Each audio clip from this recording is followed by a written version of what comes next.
Good afternoon. My name is Nicole McNeil, and I'm president of the Building with Books Club. That's Ms. Jones, our coordinator, and on behalf of the club, I would like to welcome you. Building with Books has accomplished a lot since its creation in 1991. Building with Books has built 14 schools on 3 continents. We have 8 high schools involved in the program. Building with Books is giving an opportunity for students to help our fellow man both locally and globally. My apologies.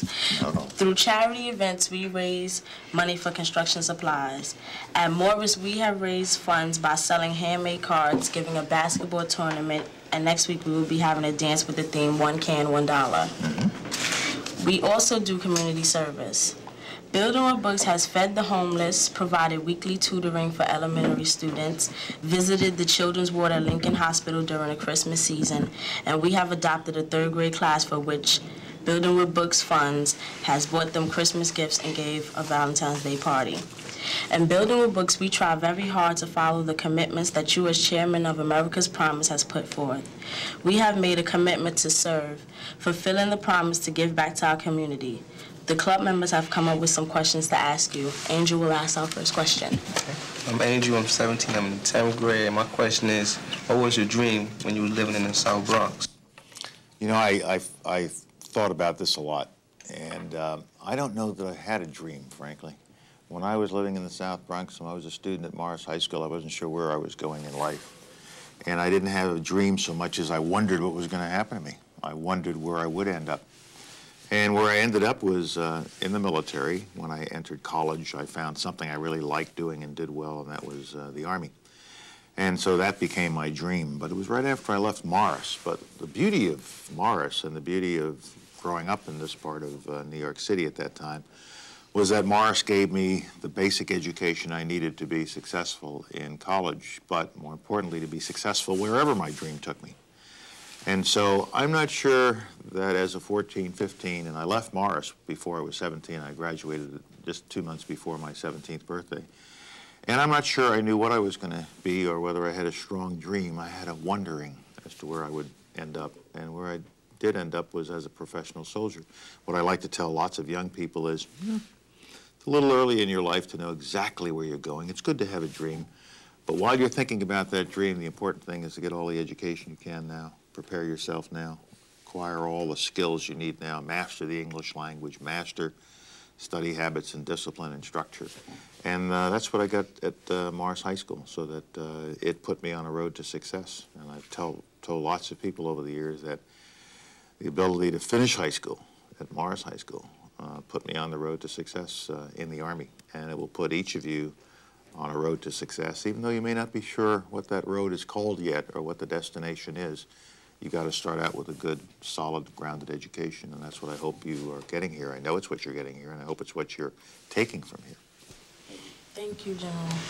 Warren will ask our next question. I'm Warren Burris, 15 years old in 10th grade. My question is to you, General Powell, is how can we make young people feel needed today? Young people feel needed? Well, I think that's the responsibility of the adults in your life. The teachers in your life, your parents, the other members of your family, and the whole community. And that's why I'm working so hard with my organization, America's Promise, to bring the whole community back to our schools, especially back to our inner city schools, to make sure that every child in America knows that he or she is wanted. That's why mentoring programs are so important. That's why programs such as the McGraw-Hill program that you just told me about is so important, where young people can see that adults who have been successful in their lives have come back to help young people in their lives. And I hope that shows that you are wanted, you are needed, you are loved, you are cared for, and that those of us who are trying to help young people are making a commitment in you because you are the future of the nation, you are the next generation, and you are wanted and needed. But that really comes from adults, and I hope that the young people at Morris High School and the other 7 schools that are part of this program recognize that the teachers in your lives should make you feel wanted. They come here every day.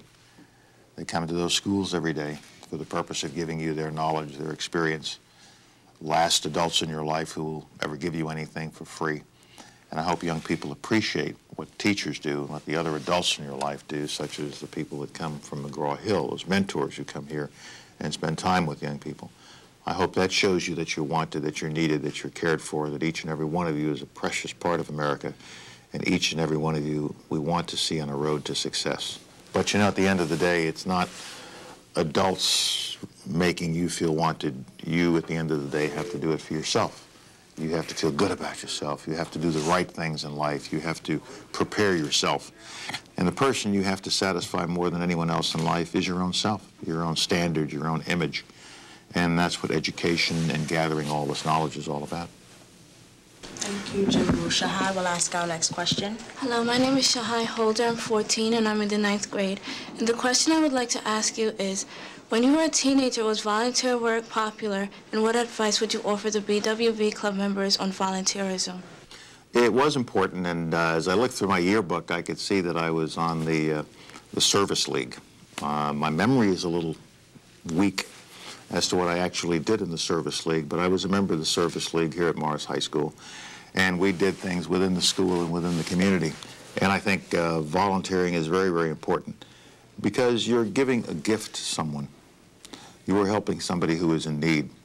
For you youngsters to go and tutor third graders is great because it shows you that even though you're only 14, 15, 16, 17, you really can influence the life of an 8-year-old or a 9-year-old by passing on your knowledge. And what you should be learning as a result of volunteering is that while you are giving, you're getting back a lot more. You should be getting a lot more back in satisfaction. You should be feeling a lot better about yourself. You should be feeling that you're really making a contribution to your society. So I did some volunteering when I was here at Morris. I was a member of the Service League. I don't know what you call it now, but it was the Service League 50 years ago, or almost 50. I don't know what you call it now, but those many years ago, I was pleased to perform service for the community and in the school, and I encourage all young people to do it. It's one of the essential parts of the America's Promise program that I run, to give all young people an opportunity to serve in their community in some way.